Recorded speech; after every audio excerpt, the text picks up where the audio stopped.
فرزند زہرا یہ حالات برے ہیں۔ کاشانۂ بصیرت ایک ایسا مکمل یوٹیوب چینل جس پر محروم بصارت کے لیے بالخصوص اور تمام افراد کے لیے بالعموم سینکڑوں کی تعداد میں اسلامی کتب دستیاب ہیں۔ لہذا گزارش ہے کہ آپ اپنی ذمہ داری نبھاتے ہوئے کاشانۂ بصیرت کو سبسکرائب کرنے کے ساتھ ساتھ بیل آئیکن کو پریس کیجیے تاکہ آپ علم کے حصول کے ساتھ ساتھ مذہب اہل بیت کی اشاعت میں بھی اہم کردار ادا کرتے رہیں۔ کاشانۂ بصیرت، کاشانۂ بصیرت، کاشانۂ بصیرت۔ فرزند زہرا یہ حالات برے ہیں۔ اعوذ باللہ من الشیطان الرجیم، بسم اللہ الرحمن الرحیم۔ کاشانۂ بصیرت کے قابل احترام سامعین کرام، السلام علیکم۔ کتاب معالی الصبتین کی جلد نمبر 2 کی ریڈنگ کا یہ پارٹ نمبر 2 ہے۔ چوتھی مجلس ہے غریب زہرا اور امداد غیبی۔ شیخ صدوق علیہ الرحمہ نے امالی میں امام صادق علیہ السلام سے روایت کی ہے کہ 4000 ملائکہ آسمان سے نازل ہوئے۔ ان کا مقصد یزیدیوں سے جنگ تھا، لیکن جب وہ آئے تو انہوں نے دیکھا کہ فرزند رسول شہید ہو چکے ہیں، تو وہ تمام کے تمام عزادار ہو کر رہ گئے۔ تا قیامت یہ ملائکہ قبر حسین علیہ السلام پر عزاداری کرتے رہیں گے۔ ان ملائکہ کے رئیس و سردار کا نام منصور ہے۔ منتخب میں ہے کہ جب امام حسین علیہ السلام تنہا رہ گئے اور آپ نے حل من ناصر ینصرنا کا استغاثہ بلند کیا تو جنات کے کئی لشکر آئے۔ انہوں نے اپنے آپ کو پیش کیا اور عرض کیا کہ اگر آپ اجازت دیں تو ہم روئے عرض کے ہر اس شخص کو موت کے گھاٹ اتار دیں جو آپ سے عداوت رکھتا ہے۔ آپ نے فرمایا نہیں، تم تمام واپس چلے جاؤ، میرے نانا کی یہ امت ہے اور میں انہیں تمہارے ہاتھوں قتل نہیں کرانا چاہتا۔ علاوہ ازیں میرے نانا میرے منتظر ہیں۔ ابھی گھوڑے کی پیٹھ پر میری آنکھ لگی، میرے نانا مجھ سے ملے، انہوں نے مجھے سینے سے لگا کر میرا پیشانی والا زخم چوم کر فرمایا کہ حسین، ہم سب تیرے انتظار میں ہیں۔ مشیت عزی یہی ہے کہ تو اپنے خون میں غلطہ ہو اور تیری ریش مبارک تیرے خون سے خضاب ہو، اور میری بیٹیاں کربلا سے کوفہ اور کوفہ سے شام تک رسن بستہ بے پالان کے اونٹوں پر تشہیر کرائی جائیں۔ نانا کے اس حکم کے پیش نظر مجھے صبر کرنا ہے، اللہ ہی خیر الحاکمین ہے، وہی مناسب فیصلہ فرمائے گا۔ جنہوں نے عرض کیا کہ آقا آپ نے استغاثہ کیا، کہیں ہمیں استغاثہ سن کر مدد نہ کرنے کی سزا تو نہیں ملے گی؟ آپ نے فرمایا نہیں، میرے استغاثے کا تعلق صرف انسانوں سے ہے، میں نے تو اپنے نانا کی امت سے مدد مانگی ہے۔ اسرار الشہادہ میں نور الائمہ کے حوالے سے منقول ہے کہ جب امام حسین علیہ السلام نے یزیدیوں پر حملے کا ارادہ کیا تو اس وقت ایک بہت بڑا غبار نمودار ہوا۔ جب غبار پھٹا تو اس میں سے ایک انتہائی مہیب شخص گھوڑے پر سوار نظر آیا۔ اس نے امام حسین علیہ السلام پر سلام کیا، پھر آپ کے نانا، آپ کے بھائی اور آپ کے بابر پر سلام کیا۔ امام حسین نے فرمایا، اس غربت اور مظلومیت کے وقت مجھ پر سلام کرنے والا تو کون ہے؟ اس نے عرض کیا، قبلہ، میں ظافر جن ہوں، آپ کا غلام ہوں۔ آپ کے بابا نے جنگ برائلم فتح کرنے کے بعد میرے والد کو قوم جن کا بادشاہ بنایا تھا۔ آپ کا استغاثہ سن کر اپنا لشکر لے کر آیا ہوں، اجازت دیجیے تاکہ میں ان یزیدیوں کو نابود کر دوں۔ امام حسین علیہ السلام نے فرمایا کہ نہیں ظافر، تیرا شکریہ، تم تو نہیں دیکھ سکتے ہو لیکن یہ تمہیں نہیں دیکھ سکتے، تم تو انہیں دیکھ سکتے ہو لیکن یہ تمہیں نہیں دیکھ سکتے، یہ یک طرفہ جنگ ہوگی۔ ظافر نے عرض کیا، قبلہ، ہم انہی کی طرح اپنی شکلیں بنا لیتے ہیں، ان کے روبرو ہو کر ان سے لڑیں گے۔ آپ نے میدان کی طرف اشارہ کر کے فرمایا، ظافر، پہلے اپنے دائیں اور بائیں آگے پیچھے دیکھ۔ میرا ہم شکل نبی بیٹا، قمر بنی ہاشم بھائی، حسن کی نشانی قاسم، اون و محمد اولاد مسلم پیاس سے تڑپ تڑپ کر مجھ پر قربان ہو گئے ہیں۔ ان کے بعد جی کر میں کیا کروں گا؟ اب میں زندگی سے تھک چکا ہوں، اللہ تجھے جزائے خیر دے۔ میں شہادت حاصل کرنا چاہتا ہوں اور میرے علم کے مطابق اب بہت کم وقت رہ گیا ہے۔ یہ سن کر ظافر روتا ہوا واپس چلا گیا۔ اسرار الشہادہ ہی میں علامہ دربندی نے لکھا ہے کہ جب امام حسین علیہ السلام نے اپنی غربت، تنہائی، اقربا کے لاشیں اور انصار کے ٹکڑے ٹکڑے جسم دیکھے تو ایک آہ سرد کھینچی، باقی بچ جانے والے بچوں اور عیال سے الوداع کہہ کر میدان میدان میں آئے، حیران و پریشان دشمنوں کے درمیان کھڑے تھے۔ ایک مرثیہ اپنے ارد گرد بکھری ہوئی جوان لاشوں کو دیکھتے تھے۔ ایک مرتبہ اپنی غربت، تنہائی، بے کسی، شدت پیاس اور بے چارگی کو دیکھتے تھے، اور ایک مرتبہ بنات رسول کی بے مائگی، عالم سفر، تنہائی اور پیاس کو دیکھتے تھے۔ پھر دوسری طرف سے دشمنان خدا اور رسول کے تیروں سے سنگین طعن و طنز سنتے تھے۔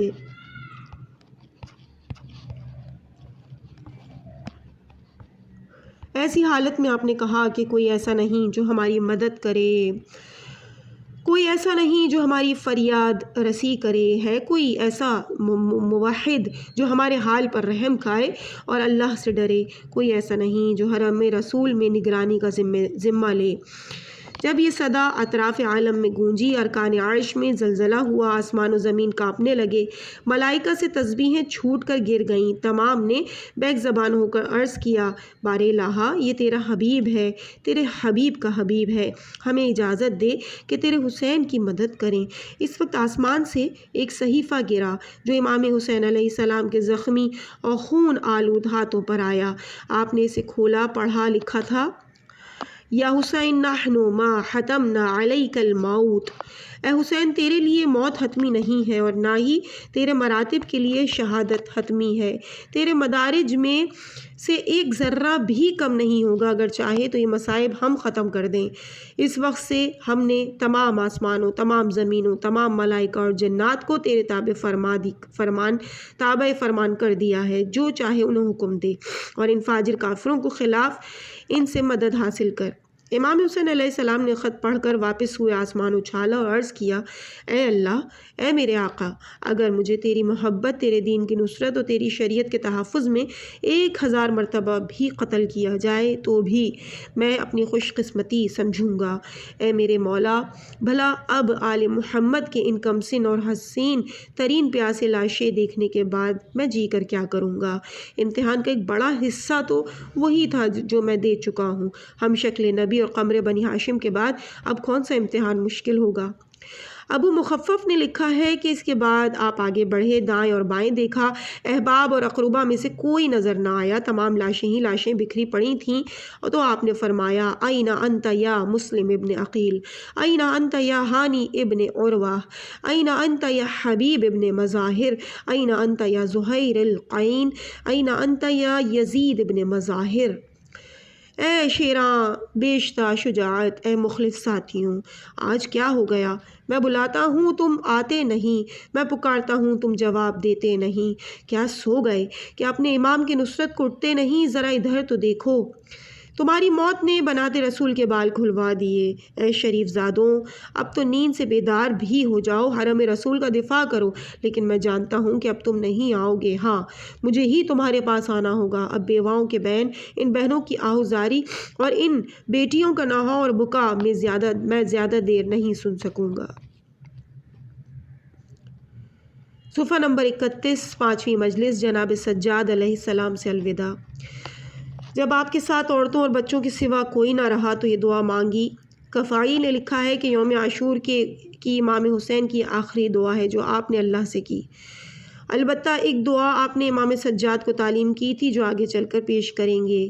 آپ نے جو دعا کی وہ یہ ہے، اے اللہ، تو بلند مکان، عظیم الجبروت اور سنگین گرفت والا ہے، مخلوق سے مستعفی ہے، جو چاہے اس پر قادر ہے، تیری رحمت ہر ایک کے قریب ہے، تیرا ہر وعدہ سچا ہے، تیری ہر نعمت کامل ہے، تیرا ہر امتحان عمدہ ہے۔ جب تجھے پکارا جائے تو تو قریب ہے، جب تجھے بلایا جائے تو تو جواب دیتا ہے، جو تیرے حضور توبہ کر لے تو اس کی توبہ قبول کرتا ہے، تو محسن کا شکریہ ادا کرتا ہے، تو اپنے ہر ذکر کرنے والے کو یاد رکھتا ہے۔ میں محتاج ہو کر تجھے پکارتا ہوں، میں فقیر ہو کر دست نیاز بڑھاتا ہوں، میں بحالت خوف تیری پناہ لیتا ہوں، بحالت مصائب تیرے سامنے روتا ہوں، بحالت کمزوری تجھ سے مدد لیتا ہوں، تجھ پر توکل کرتا ہوں۔ اب ہمارے اور اس قوم کے مابین تو ہی فیصلہ کرنا۔ تجھے معلوم ہے کہ ان لوگوں نے ہمیں گھیر کر بلایا ہے، پھر ہمیں تنہا چھوڑ دیا ہے، پھر ہم سے جنگ کی ہے، ہم تیرے نبی کی عزت ہیں، تیرے اس حبیب کی اولاد ہیں جسے تو نے اپنی رسالت کا امین بنا کر مصطفیٰ کیا۔ پھر آپ نے دائیں بائیں دیکھا تو آپ کو کوئی نظر نہ آیا، بے ساختہ رو دیے اور عرض کیا اے اللہ تو ہی دیکھ رہا ہے کہ تیرے نبی کی دختر کی اولاد سے کیا سلوک کیا جا رہا ہے۔ پھر آپ بآواز بلند پکارے حل من آپ بآواز بلند پکارے حل من ذاب یذب عن حرم رسول اللہ، حل من موحد یخاف اللہ فیت، حل من مغیث یرجو اللہ یا غاثتنا، حل من معین یرجو ما عند اللہ فی اغثتنا۔ آپ کا استغاثہ سن کر عورتوں اور بچوں نے آہو بکا شروع کر دیا۔ جناب سجاد نے بستر مرض پر جب یہ استغاثہ سنا تو ایک ہاتھ میں عصا لیا اور دوسرے ہاتھ میں تلوار اٹھائی اور خیمے سے باہر آ گئے۔ جناب ام کلثوم زینب نے انہیں روکا، سجاد بیٹے تم کہاں جاتے ہو؟ جناب سجاد نے عرض کی پھوپھی جان کیا آپ نے غربت غریب زہرا کا استغاثہ نہیں سنا؟ یہ کیسے ہو سکتا ہے کہ زہرا زیادہ استغاثہ کرے اور میں سن کر خوش پڑا رہوں؟ امام حسین علیہ السلام نے فرمایا زینب بہن سجاد کو اپنے خیمے میں سلا دو ورنہ روئے ارض حجت خدا سے خالی رہ جائے گی۔ اسرار الشہادہ میں علامہ دربندی نے لکھا ہے کہ جناب سجاد کو تلوار بکف دیکھ کر امام حسین خود آگے بڑھے، بیٹے کو دونوں ہاتھوں سے اٹھایا، خیمے کے اندر لے آئے اور فرمایا بیٹے تم کہاں جاتے ہو؟ جناب سجاد نے عرض کیا اے غریب زہرا آپ کے استغاثے نے میرے بیمار دل کو کباب کر دیا ہے، بھلا یہ کیسے ممکن ہے کہ آپ استغاثہ کریں اور میں سن کر پڑا رہوں؟ آپ نے فرمایا بیٹے تو مریض ہے، تجھ سے جہاد ساقط ہے، تو حجت خدا ہے، میرے بعد میرے شیعوں کا امام ہے، تو ابو الائمہ ہے، تو ان یتیموں کا کفیل ہے، ان بیواؤں کا سہارا ہے، تو ان بے سہارا مستورات کو واپس مدینہ لے کر جائے گا۔ بیٹے تیرا جہاد کربلا نہیں بلکہ کربلا سے کوفہ، کوفہ سے شام تک ہاتھوں میں رسیاں، پاؤں میں بیڑیاں اور گلے میں طوق ہوں گے اور تجھے قدم قدم پر جنگ لڑنا ہوگی۔ جناب سجاد نے عرض کیا اے مظلوم امت کیا آپ شہید ہوں گے اور میں دیکھتا رہوں گا؟ آپ نے فرمایا ہاں بیٹے تو ابو الائمہ ہے، تو میرے بعد خلیفہ ہے، تو قائم بالامر ہے اور اب تو ہی صراط مستقیم کا ہادی ہے، نانا اور بابا کے علم کا وارث ہے۔ پھر آپ نے جناب سجاد کو گلے لگایا اور بے ساختہ گریہ کیا۔ اثبات الوصیت میں ہے کہ امام حسین علیہ السلام جب جناب سجاد کے پاس آئے آپ بستر مرض پر تھے، امام حسین نے آپ کو وصیتیں کی، اسم اعظم آپ کے سپرد کیا، دیگر تبرکات انبیاء کے متعلق بتایا کہ وہ سب میں نے بطور امانت ام المومنین ام سلمہ کے پاس رکھے ہیں، جب شام کی قید سے واپس جاؤ گے تو آپ کو مل جائیں گے۔ قطب راوندی نے کتاب الدعوات میں جناب سجاد سے روایت کی ہے کہ جب میرے مظلوم اور پیاسے بابا مجھ سے الوداع کے لیے میرے پاس آئے تو اس وقت آپ کا جسم تیروں سے چھلنی تھا اور خون کے فوارے ہر طرف سے پھوٹ رہے تھے۔ میرے سینے سے مجھے لگایا اور فرمایا ایک دعا مجھے آپ کی دادی دختر رسول نے مصائب کے وقت پڑھنے کی خاطر بتائی تھی، اسے حفظ کر لیجئے۔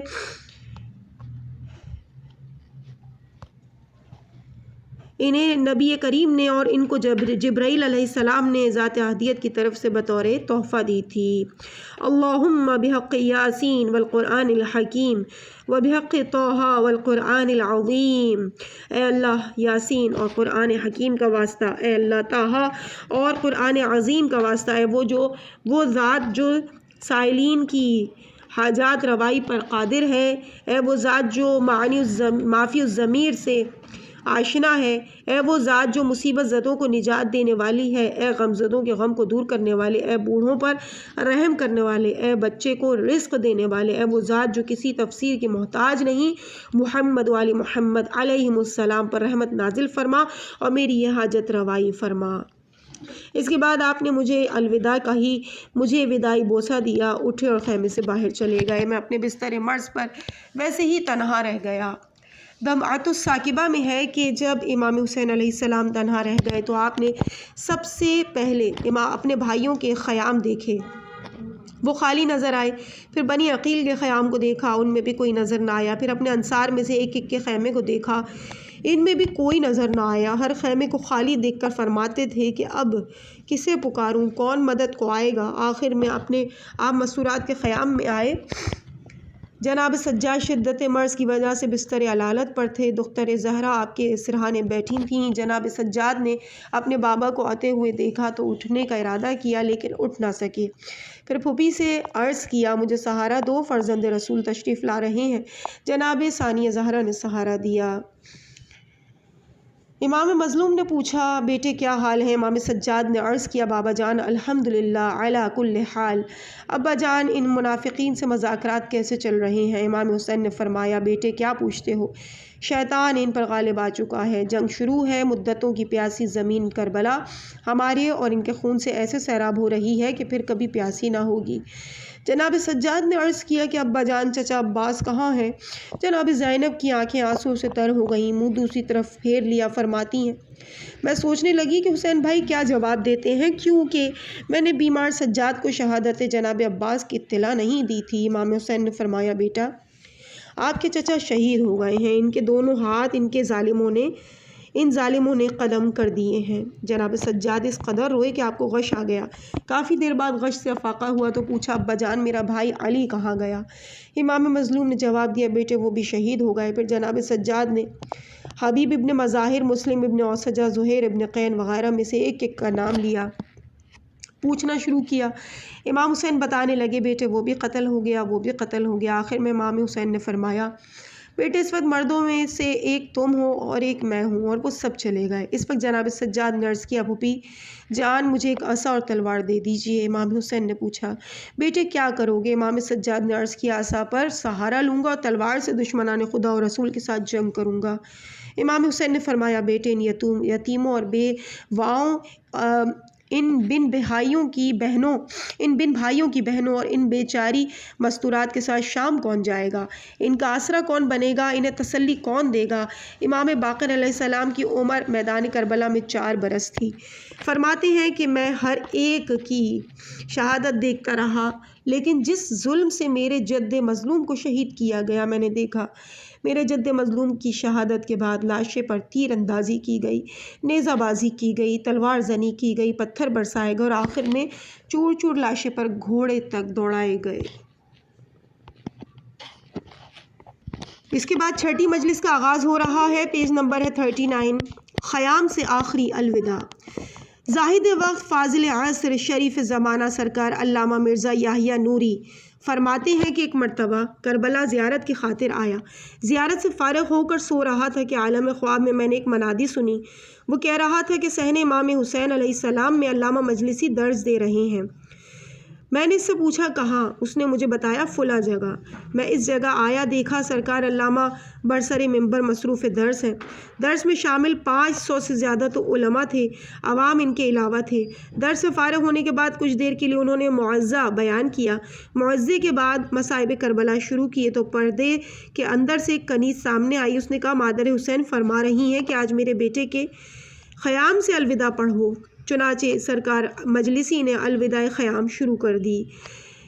عزاداروں، حقیقت یہ ہے کہ صبح عاشور سے الوداع تک اگرچہ مصائب کے پہاڑ تھے، لیکن الوداع امام حسین مصائب کا وہ پہاڑ تھا جسے برداشت کرنا بس انہی زہرا زادیوں کا کام تھا جنہوں نے برداشت کیا۔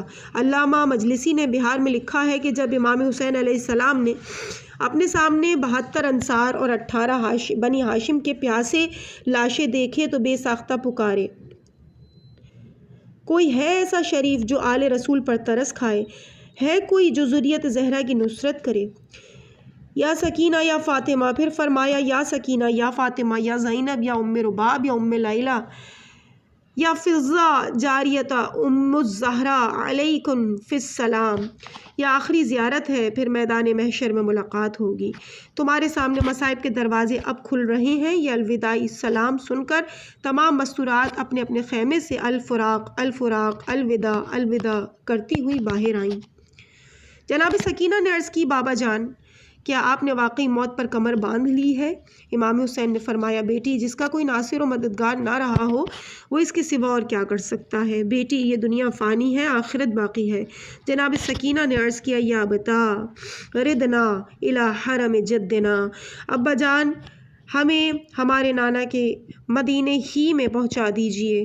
امام حسین آگے بڑھے، بیٹی کو اٹھایا، گلے لگایا، سر کا بوسہ لیا اور فرمایا، بیٹی اگر ممکن ہوتا تو میں ضرور ایسا کرتا، لیکن اب تیرا بابا مجبور ہے۔ پھر فرمایا، اے سکینہ، میرے بعد تیرا گریہ طویل ہو جائے گا۔ سکینہ بیٹی، اب غم میں اس وقت تک آنسو بہا کر میرے زخمی دل کو دکھی نہ کر جب تک میرے جسم میں میری جان ہے۔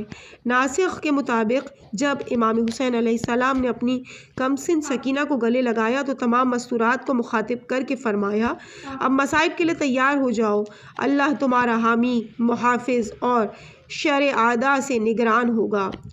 اپنی چادریں اور برقعے اوڑھ لو۔ ثانیہ زہرا نے پوچھا، اے غریب زہرا، خیام کے اندر آپ ہمیں چادریں اور برقعے اوڑھ لینے کا حکم کیوں دے رہے ہیں؟ آپ نے فرمایا، میں دیکھ رہا ہوں کہ چند ساعات کے بعد جب میرا ذوالجناح تمہیں میری خبر شہادت دینے آئے گا، اس کے فوراً بعد یہ امت محمد ان خیام کو نظر آتش کرنے کے لیے آئے گی، کوئی خیمہ باقی نہ رہے گا، تمام اسباب لوٹ لیا جائے گا، تمہارے سروں سے چادریں نیزوں کی انیوں سے اتاری جائیں گی اور تمہیں گھوڑے کے آگے چلنے کو کہا جائے گا، نہ چل سکنے والیوں کو